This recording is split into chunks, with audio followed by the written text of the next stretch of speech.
The world was perfect. Too perfect. I stood at the edge of the temple courtyard, gazing out over the rolling hills of olive groves and vineyards that stretched endlessly into the horizon. The sun hung low in the sky, casting a golden glow over everything it touched. The air was warm, fragrant with the scent of blooming flowers and the faint tang of salt from the distant sea. It was a scene of tranquility, a world untouched by strife or suffering. But something about it gnawed at me. I had lived my entire life in this idyllic paradise, serving as a priestess of Hestia, goddess of the hearth and home. My days were spent tending the sacred flame, offering prayers, and guiding the people who came to the temple seeking blessings. They were good people, kind, content, and grateful for the peace that the gods had bestowed upon us. Yet, as I watched them go about their lives, I couldn't shake the feeling that something was missing. "Irene," a voice called, pulling me from my thoughts. I turned to see my fellow priestess, Callista, approaching with a basket of fresh bread in her arms. Her smile was warm, her eyes filled with the same serene contentment that everyone else seemed to possess. "The offerings are ready," she said, holding out the basket. "Will you take them to the altar?" I nodded, taking the basket from her. "Of course." As I walked toward the temple's inner sanctum, I couldn't help but notice the stillness that surrounded me. The world was quiet, almost unnaturally so. There were no cries of pain, no shouts of joy, no laughter or tears. Just silence. It was as if the world was holding its breath. I placed the bread on the altar and knelt before the sacred flame, bowing my head in prayer. "Hestia, goddess of the hearth, bless this offering and guide us in your wisdom," I murmured. But as I spoke the familiar words, a thought crept into my mind, one that I had tried to suppress for as long as I could remember. Why? Why did we need the gods to guide us? Why were we so content to live in this endless cycle of peace and tranquility, never striving for more, never questioning, never growing? I shook my head, trying to dispel the thought. It was blasphemous, I knew, to question the gods. But the more I tried to push it away, the more it lingered, like a splinter buried deep beneath my skin. As I rose to my feet, my gaze fell on a small, weathered scroll tucked into a crevice in the altar. It was old, its edges frayed and yellowed with age. I had never noticed it before, and yet it seemed to call to me, as if it had been waiting for this moment. I reached for it, my fingers trembling slightly as I unrolled the parchment. The script was strange, written in a language I didn't recognize, and yet the words seemed to resonate in my mind as if they had been spoken aloud. "The vessel of divine will lies hidden, a box crafted by the hands of the gods. Within it lies the essence of human potential, light and darkness, joy and sorrow, creation and destruction. To open it is to unleash the unknown, to shatter the balance and set the world ablaze. Beware, for curiosity is both a gift and a curse." My heart pounded as I read the words, my mind racing with questions. What was this box? Where was it hidden? And why had the gods created it, only to warn against its opening? I glanced around the temple, half expecting to see Hestia herself standing there, ready to chastise me for my curiosity. But the sanctuary was empty, the sacred flame flickering softly in the stillness. I rolled the scroll back up and tucked it into the folds of my robe, my hands trembling with a mixture of fear and excitement. I didn't know what I had stumbled upon, but I knew one thing for certain. I couldn't ignore it. As I stepped out of the temple and into the golden light of the setting sun, I felt a strange sense of purpose stirring within me. For the first time in my life, I felt alive, as if I had finally awakened from a long, dreamless sleep. But with that awakening came a question, one that would change everything. What if the gods were wrong? The scroll burned in my hands, though it was cool to the touch. Its words echoed in my mind, a relentless whisper that I couldn't silence. "The vessel of divine will lies hidden." I had spent the night poring over the ancient script, trying to decipher its meaning. The language was unlike anything I had ever seen, yet the more I stared at it, the more it seemed to shift and change as if it were alive. By dawn, I had memorized every line, every curve of the strange symbols. But the answers I sought remained elusive. The temple was quiet when I stepped outside, the first light of morning painting the sky in hues of pink and gold. The world was waking, but it felt different now. The perfection that had once comforted me now felt suffocating, like a gilded cage. I needed answers. I made my way to the village square, where the townsfolk were beginning their day.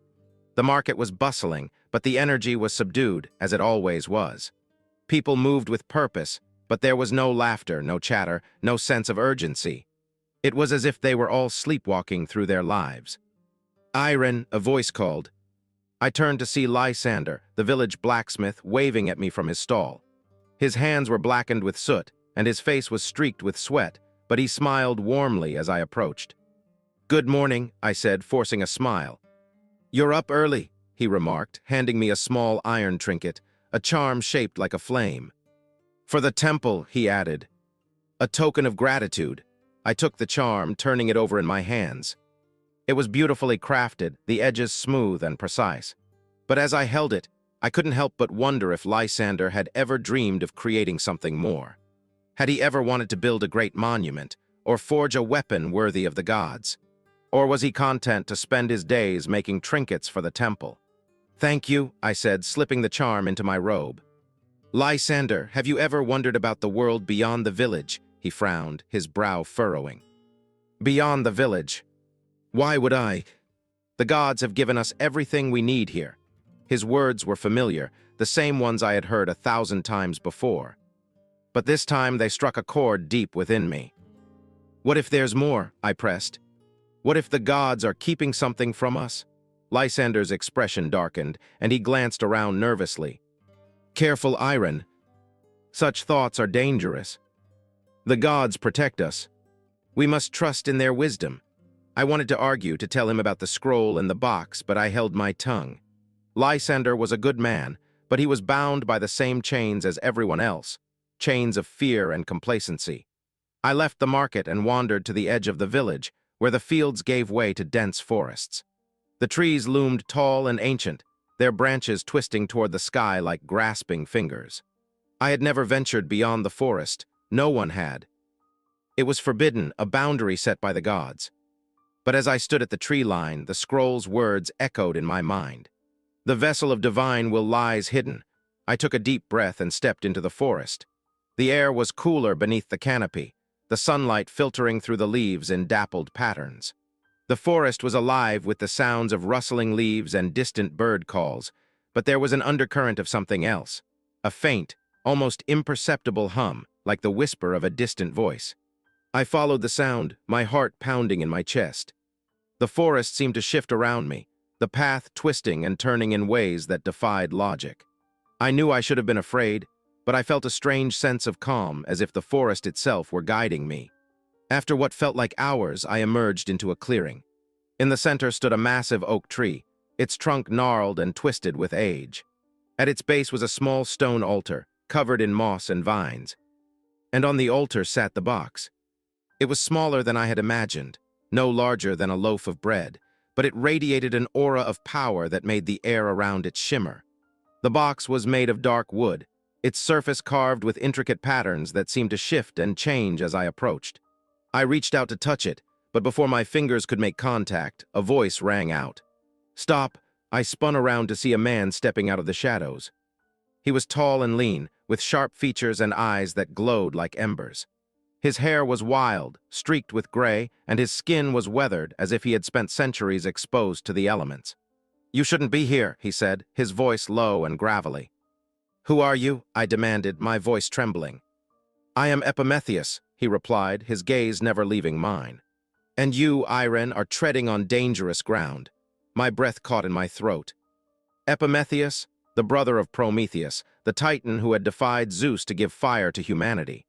In the stories, he was a cautionary tale, a symbol of recklessness and regret. "You know my name," I said, my voice barely above a whisper. "I know much about you," he replied. "I've been watching you for a long time." "Why?" He stepped closer, his eyes narrowing. "Because you are different. You question. You wonder. You seek. And that makes you dangerous." I glanced back at the box, my heart racing. "What is it?" Epimetheus followed my gaze, his expression darkening. "It is a prison," he said. "A prison for the essence of humanity, its light and its darkness. The gods created it to keep you safe, to protect you from the chaos of your own potential. But why?" I asked. "Why would they hide it from us?" "Because they fear you," he said simply. They fear what you might become if you were allowed to grow, to struggle, to fail, and to rise again. They fear that you might surpass them. His words sent a shiver down my spine. I looked at the box, my mind racing. If what he said was true, then opening it would change everything. It would unleash not just suffering, but also the potential for greatness. "What should I do?" I asked, my voice barely a whisper. Epimetheus studied me for a long moment, his expression unreadable. Then he stepped aside, gesturing to the box. "The choice is yours," he said. "But remember this, curiosity is both a gift and a curse. Choose wisely." I stared at the box, my heart pounding in my chest. The world around me seemed to fade away, leaving only the box and the weight of the decision before me. I reached out, my fingers trembling as they brushed against the smooth wood. And then, with a deep breath, I opened it. The moment my fingers touched the box, the world seemed to hold its breath. The air grew still, the forest silent, as if even the trees were waiting to see what would happen next. I lifted the lid. A burst of light erupted from the box, so bright it blinded me. I stumbled back, shielding my eyes, but the light was everywhere, filling the clearing and spilling into the forest. It was warm, almost comforting, like the first rays of dawn after a long, cold night. But then the shadows came. They seeped out of the box like smoke, twisting and writhing as they spread through the air. The light and the shadows danced together, intertwining in a chaotic, mesmerizing waltz. I watched, transfixed, as they spiraled upward, higher and higher, until they disappeared into the sky. For a moment, nothing happened. Then the world began to change. The trees around me seemed to shudder, their leaves rustling as if whispering secrets to one another. The ground beneath my feet trembled, and I felt a strange energy coursing through the air, like the crackle of a storm about to break. "What have you done?" Epimetheus's voice was low, almost a growl. I turned to face him, my heart pounding. I don't know." He stepped closer, his eyes blazing with a mixture of anger and something else, something that looked almost like fear. "You've unleashed it," he said. "The essence of humanity. The light and the darkness. The gods' greatest secret. But what does that mean?" I asked, my voice trembling. Before he could answer, a sound broke through the silence, a sound I had never heard before.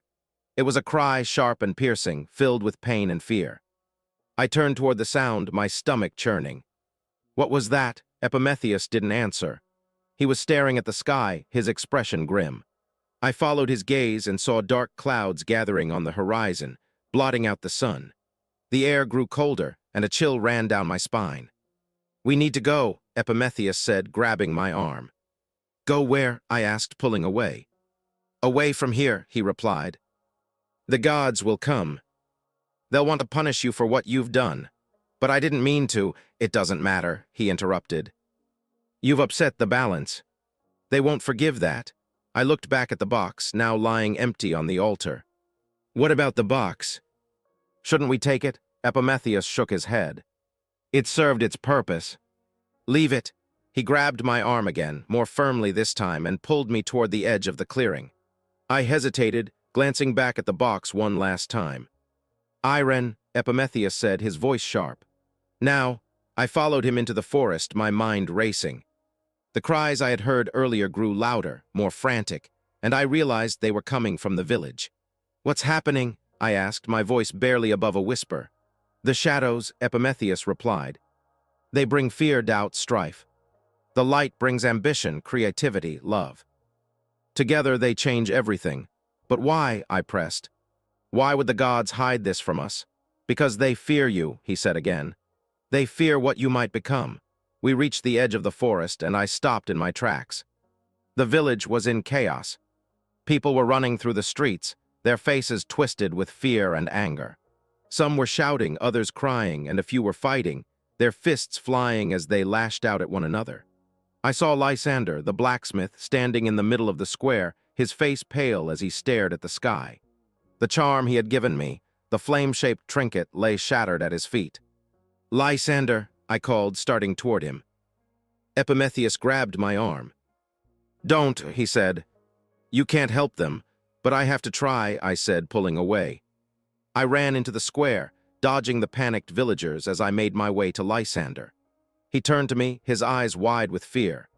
Iren, he said, his voice trembling. What's happening? What's wrong with everyone? I don't know, I lied. But we need to stay calm. Calm, he repeated, his voice rising. How can I be calm when the world is falling apart? Before I could answer, a loud crack split the air. I looked up and saw a bolt of lightning streak across the sky, followed by a deafening roar of thunder. The gods had arrived. Zeus stood at the edge of the village, his eyes blazing with fury. Behind him were the other gods, their faces grim as they surveyed the chaos. Iren, Zeus's voice boomed, shaking the ground beneath my feet. What have you done? I opened my mouth to answer, but no words came out. Epimetheus stepped forward, his head bowed. Father, he said, his voice low. She didn't know. Silence, Zeus roared, his voice like thunder. You dare defend her? Epimetheus didn't flinch. She only sought the truth. The truth, Zeus repeated, his voice dripping with disdain. The truth is that she has unleashed chaos upon the world. She has defied the will of the gods. I stepped forward, my heart pounding. I didn't mean to, I said, my voice trembling. I just wanted to understand. Zeus's eyes narrowed. Understanding is not for mortals, he said. You were meant to live in peace, sheltered from the darkness. But now you have brought it upon yourselves. I looked around at the chaos, at the fear and anger etched on the faces of the villagers. My stomach churned with guilt. What can I do to fix this? I asked, my voice barely above a whisper. Zeus studied me for a long moment, his expression unreadable. Then he turned to the other gods, his voice low. Take her, he said. Before I could react, strong hands grabbed me, pulling me away from the square. I struggled, but it was no use. The gods were too powerful. As I was dragged away, I caught one last glimpse of the village. The shadows and the light were still swirling in the sky, intertwining in a chaotic dance. And I realized with a sinking feeling that I had changed the world forever. The gods dragged me away from the village, their grip unyielding. I struggled, but it was futile. Their power was absolute, and I was nothing more than a mortal who had dared to defy them. As we ascended into the heavens, the world below grew smaller and smaller. The village, now engulfed in chaos, looked like a child's toy, its streets filled with tiny figures running in every direction. The shadows and light from the box still swirled above it, a storm of human potential unleashed upon the world. We arrived at Mount Olympus, the home of the gods. The air was crisp and thin, the sky a brilliant blue. The palace loomed before us, its golden columns gleaming in the sunlight. It was a place of unimaginable beauty, but it felt cold and lifeless like a gilded cage. Zeus led the way, his expression grim. The other gods followed, their faces unreadable. I was brought before the throne where Zeus sat, his eyes blazing with fury. Iren, he said, his voice like thunder. You have defied the will of the gods. You have unleashed chaos upon the world. What do you have to say for yourself? I swallowed hard, my heart pounding. I only wanted to understand, I said, my voice trembling. I wanted to know why we were kept in the dark, why we were denied the chance to grow. Growth, Zeus repeated, his voice dripping with disdain. You call this growth? Look at what you have done. He gestured toward the world below, and a shimmering image appeared in the air before us. It showed the village, now in ruins.